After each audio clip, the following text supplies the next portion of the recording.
श्रीरामो रामभद्रश्च रामचन्द्रश्च शाश्वतः राजीवलोचनः श्रीमान् राजेन्द्रो रघुपुङ्गवः जानकीवल्लभो जैत्रो जितामित्रो जनार्दनः विश्वामित्रप्रियो दान्त शरणत्राणतत्परः वाली प्रमथनो वागमी सत्यवाक् सत्यविक्रमः सत्यव्रतो व्रतधरः सदा हनुमद आश्रितः कौसल्येह खरध्वंसी विराधवद पंडितः विभीषण परित्राता हरकोदंड खंडनः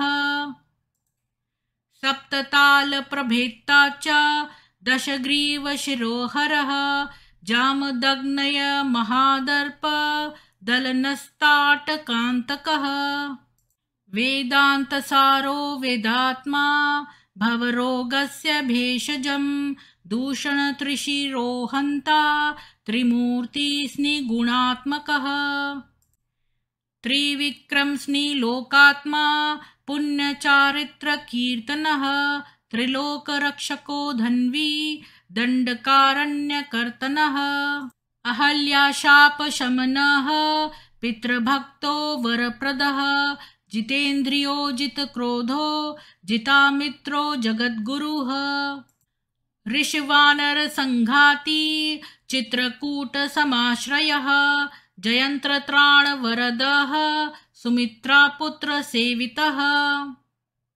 सर्वदेवादिदेवश्च मृतवानरजीवनः मायामारीचहन्ता च महादेवो महाभुजः सर्वदेवस्तुतः सौम्यो ब्रह्मण्यो मुनिसंस्तुतः महायोगी महोदार सुग्रीव वेप्सित राज्यदः सर्वपुण्याधिकफलः स्मृत सर्वाघनाशनः आदिपुरुषः परं पुरुषो महापुरुष एव च पुण्योदयो दयासार पुराणपुरुषोत्तमः स्मितवक्त्रो मितभाषी पूर्वभाषी च राघवः अनन्तगुणगम्भीरो धीरो दात्तगुणोत्तमः मायामानुश्चारित्रो महादेवादिपूजितः सेतुक्रञ्जितवाराशी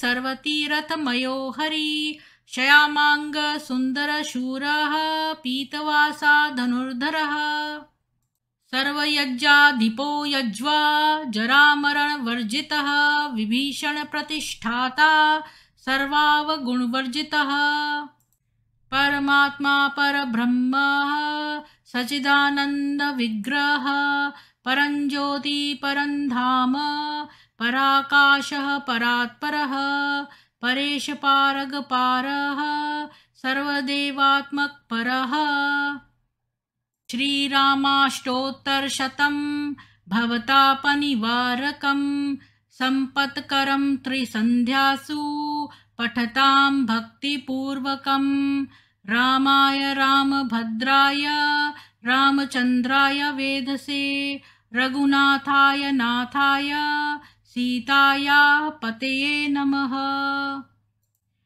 इति श्रीरामाष्टोत्तरनाम स्तोत्रम्।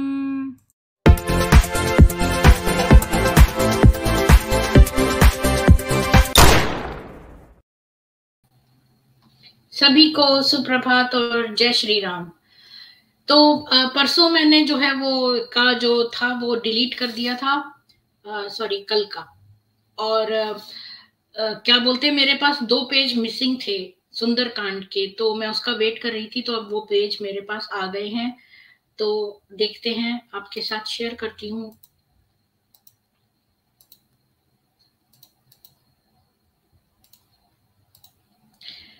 तो हमने देखा था कि ऐसा सोचकर और फूले हुए शिंशप वृक्ष के सघन पत्तों में अपने आप को छिपाकर हनुमान जी सीता के आने की प्रतीक्षा करते हुए अपनी दृष्टि को दौड़ाकर चारों ओर देखने लगे। सीता के दर्शन और हनुमान का संताप। अशोक वनिकायाम तु तस्याम वानरपुङ्गवः स ददर्शा विदूरस्थं चैत्य प्रासादमुच्छ्रितम् मध्ये स्तंभ सहस्रेण स्थितं कैलास पांडुरम प्रवालकृत सोपानम तप्त कांचन वेदिकम। उस अशोक वाटिका में वानर श्रेष्ठ हनुमान ने समीप में ही एक ऊंचे उठे हुए गोलाकार भवन को देखा। उस भवन में 1,000 खंबे थे और उसका रंग कैलाश पर्वत के समान धवल था। उस भवन की सीढ़ियां मूंगे की तथा चबूतरे सोने के बने हुए थे। विमलम प्रांशु भावत्वा दुल्लिखंत मिवारंबरम ततो मलिन संवीताम राक्षसीभिः समावृताम उपवास कृशाम दीनाम निश्वसंतीम पुनः पुनः ददर्श शुक्ल पक्षादौ चंद्र रेखा मिवामलाम। वह भवन अत्यंत निर्मल था और ऊंचाई में आकाश से बातें करता था। उस प्रसाद को देखते हुए हनुमान जी ने मैले वस्त्रों से युक्त राक्षसियों से घिरी हुई उपवास करने से अत्यंत दुर्बल अत्यंत दुखी बार बार लंबी सांस लेती हुई शुक्ल पक्ष के आरंभ में द्वितीया की क्षीण चंद्र रेखा के समान एक निर्मल स्त्री को देखा। पीते नैकेन संविताम क्लिष्ट नोत मवाससा सपंकामन लंकाराम विपद्यामिव पद्यनीम। वह एक पुरानी पीले रंग की उत्तम साड़ी पहने हुई थी। अलंकारों से रहित वह देवी पद्महीन कीचड़ वाली बावड़ी के समान प्रतीत हो रही थी। अश्रुपूर्ण मुखीम दीनाम कृशामन शनेन च शोक ध्यान पराम दीनाम नित्यम दुख परायणाम ताम समीक्ष विशालाक्षीम राजपुत्री मणि निंदताम तर्कयामास सीतेति कारणे रूप पादिभिः। आंसुओं से पूर्ण मुख वाली अति दीन भोजन आदि न करने के कारण अत्यंत दुर्बल सदा शोकान्वित और चिंतित तथा निरंतर दुख से परिपूर्ण विशाल नेत्रों वाली आनंदिता राजकुमारी सीता को देखकर हनुमान जी ने तर्क वितर्क करके निश्चय किया कि यही सीता है। तो अब हनुमान जी ने जगह जगह देख लिया। अशोक वाटिका में उनको एक ऐसा भवन मिला जो कि बहुत ही सफेद रंग का था और उसमें हीरे मतलब उसमें मूंगे और बहुमूल्य रत्न जड़े हुए थे। और वहां पर उन्होंने एक निर्बल स्त्री को देखा जो बहुत ही पुरानी साड़ी पहने हुए और बहुत ही दुखी थी और अश्रुपूर्ण थी। तो उन्होंने ये विचारा कि यही है सीता। एवं सीताम तदा दृष्ट्वा हृष्टः पवन संभवः जगाम मनसा रामम प्रशंस च तम प्रभुम। इस प्रकार जनक नंदिनी सीता को देखकर पवन पुत्र हनुमान बहुत प्रसन्न हुए। वे मन के द्वारा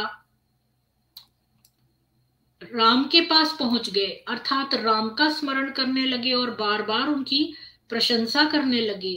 स मुहूर्तमिव ध्यात्वा बाष्पर्श कुलेक्षणः सीतामाश्रित्य तेजस्वी हनुमान विललापः। थोड़ी देर तक राम के संबंध में सोचकर महातेजस्वी हनुमान सीता के लिए विलाप करने लगे और उनकी आंखें आंसुओं से पूर्ण हो गईं। मान्या गुरु विनीतस्य लक्ष्मणस्य गुरु प्रिया यदि सीता अपि दुखार्ता कालो ही दुरति क्रमः। गुरुओं द्वारा सुशिक्षित अथवा गुरु के प्रति विनीत श्री लक्ष्मण के ज्येष्ठ भ्राता श्री राम की धर्मपत्नी सीता जब ऐसे कष्ट भोग रही है तब दूसरों का तो कहना ही क्या है। काल के प्रभाव का उल्लंघन करना सर्वथा दुस्साध्य है। धर्मजस्य कृतजस्य रामस्य विदितात्मनः इयं सा दयिता भायाम राक्षसी वशमागता। यह धर्म को जानने वाले किए हुए उपकार को मानने वाले और लोक प्रसिद्ध श्री राम की प्राण प्रिया पत्नी है, परंतु इस समय काल के कुचक्र से यह बेचारी राक्षसियों के वश में आ पड़ी है। सर्वान भोगान परित्यज्य भ्रातृस्नेह बलात्कृता अचिंतयित्वा दुखानि प्रविष्टा निर्जनम वनम। अपने पति के प्रेम के वशीभूत होकर संपूर्ण राजकीय सुख भोगों को तिलांजलि देकर तथा वन के दुखों की रत्ती भर भी परवाह न कर यह निर्जन वन में चली आई। संतुष्टा फलमूलेन भ्रतृ शुश्रूषणे रता या पराम भजते प्रीतिम वने अपि भवने यथा। सेयम कनक वर्णांगी नित्यम सुस्मित भाषिणी सहते यात नामेताम नर्था नाम भागिनी। जो सीता फल मूल खाकर संतुष्ट रहती थी, जो सदा अपने पति की सेवा में लगी रहती थी, जो राजमहल की भांति वन में भी प्रसन्न रहती थी, जो सदा मुस्कुराकर बात करती थी, जिसने कभी दुख नहीं झेले, वही सुवर्ण के सदृश वर्ण वाली सीता आज इन महान कष्टों और अनर्थों को भोग रही है। अस्यानूनम पुनर्लाभा द्राघवः प्रीतिमेष्यति राजा राज्यात् परिभ्रष्टः पुनः प्राप्येव मेदिनीम। निश्चय ही सीता को पुनः प्राप्त कर श्री राम उसी प्रकार प्रसन्न होंगे जिस प्रकार खोए हुए राज्य को प्राप्त करके सम्राट प्रसन्न होता है। काम भोगैः परित्यक्ता हीना बंधुजनेन च धारयत्यात्मनो देहम तत् समाग गम लालसा। राजकीय सुख भोगों से वंचित और अपने प्रियजनों से रहित यह सीता श्री राम से मिलने की आशा से ही प्राणों को धारण किए हुए है। नैषा पश्यति राक्षस्यो नेमान पुष्प फल द्रुमान एकस्थ हृदया नूनम राम मेवानुपश्यति। यह सीता न तो अपने समीप रहने वाली राक्षसियों को देखती है और न फूले फूले इन वृक्षों की ओर देखती है। यह श्री राम के प्रेम में मग्न होकर अपने हृदय में सदा राम को ही देखती है। भर्ता नाम परम नार्या भूषणम भूषणादपि एषा विरहिता तेन भूषणार्हा न शोभते। स्त्रियों के लिए पति ही उनका भूषण है, अपितु भूषण से भी बढ़कर है। शोभा के योग्य होने पर भी यह सीता पति वियोग के कारण शोभा को प्राप्त नहीं हो रही है। दुष्कर्म कुरुते रामो हीनो यद नया प्रभुः धारयत्य यात्मनो देहम न दुखे नावसीदति। समर्थ श्री राम सीता जी के वियोग में भी जीवित है, इस दुख में अपने आप को संभाले हुए हैं, सचमुच वे बड़ा दुष्कर कार्य कर रहे हैं। इमाम सित के शांताम शतपत्र निभीक्षणाम सुखार्हा दुखिताम दृष्ट्वा ममापि व्यथितम मनः। काले केश वाली कमल नयनी और सुख भोगने योग्य इस जानकी को दुखी देखकर मेरा कलेजा भी दुख के मारे फटा जा रहा है। इत येवमर्थम कपिर अन्ववेक्ष्य सीते यमित्येव निविष्ट बुद्धिः संश्रित्य तस्मिन् शसाद वृक्षे बलि हरिण मृष भस्तरस्वी।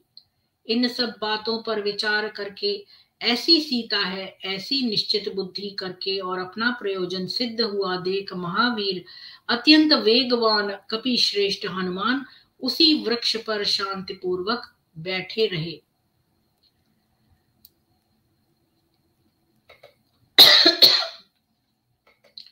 अब हनुमान जी ने जो है वो पूरी तरह से निश्चित कर लिया है और उनको बहुत ही दुख महसूस हुआ। उन्होंने रामचंद्र जी का दुख समझा, सीता जी का दुख समझा और वृक्ष पर वो शांतिपूर्वक बैठे रहे।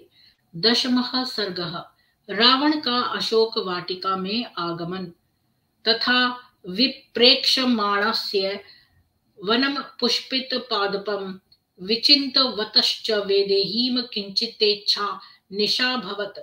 पुष्पित वृक्षों से युक्त उस अशोक वाटिका को देखते देखते और सीता को खोजते खोजते थोड़ी ही रात्रि शेष रह गई थी। षडग वेद विदुषाम क्रतुर प्रवर याजिनाम शुश्राव ब्रह्म घोषांश्च विरात्रे ब्रह्म रक्षसाम। उषा काल होने पर सांगोपांग वेदों के ज्ञाता और बड़े बड़े यज्ञ करने वाले वेद पाठी राक्षसों की वेद ध्वनि को हनुमान जी ने सुना। अथ मंगल वादित्रैः शब्दैः श्रोत्र मनोहरैः प्रबुध्यत महाबाहुर्दश ग्रीवो महाबलः। उधर प्रातः काल होने पर कर्णप्रिय और मन को आह्लादित करने वाले मंगल सूचक वाद्यों की मधुर ध्वनि से महाबाहु एवं महाबली रावण को जगाया गया।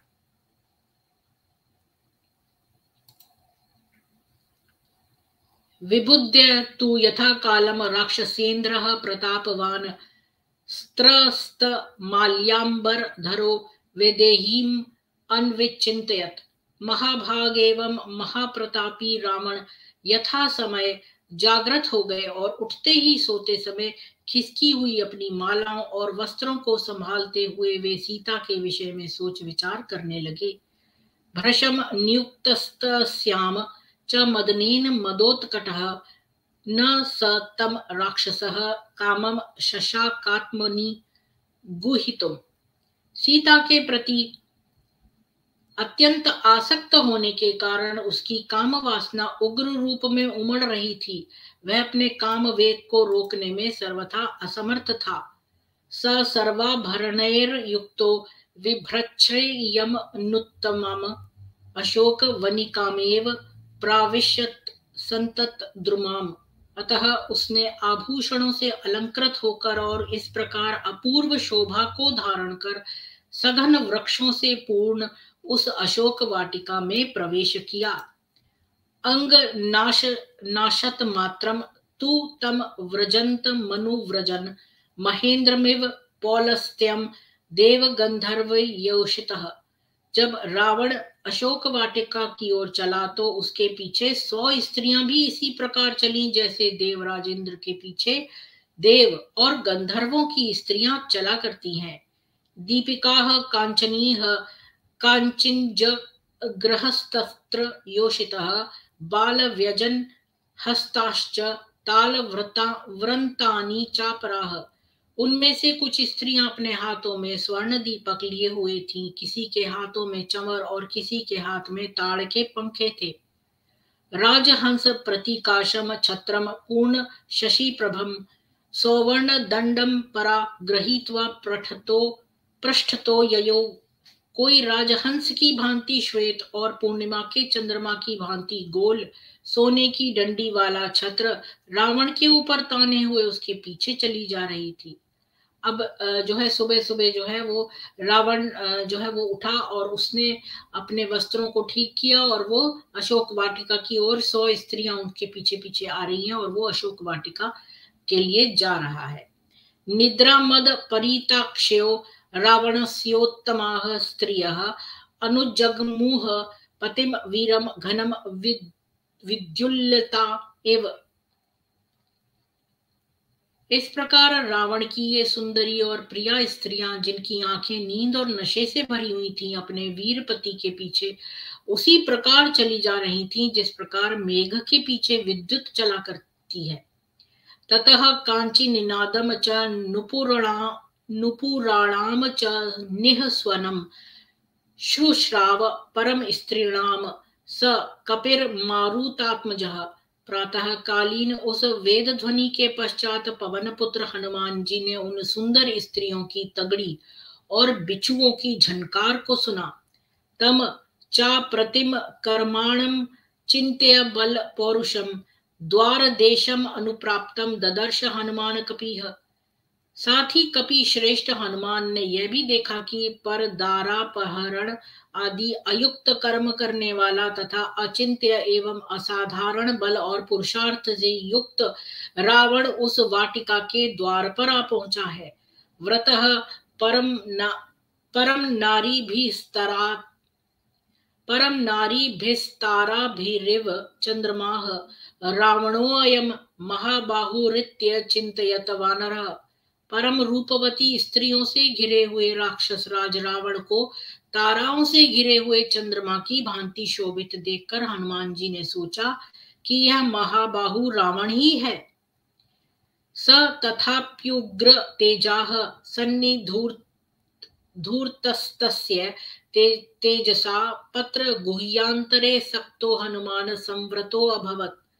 यद्यपि हनुमान जी स्वयं भी अत्यंत तेजस्वी थे, तथापि रावण के तेज के समक्ष वे निस्तेज हो गए और वृक्ष की एक डाली पर उसके सघन पत्तों में अपने आप को छिपा लिया।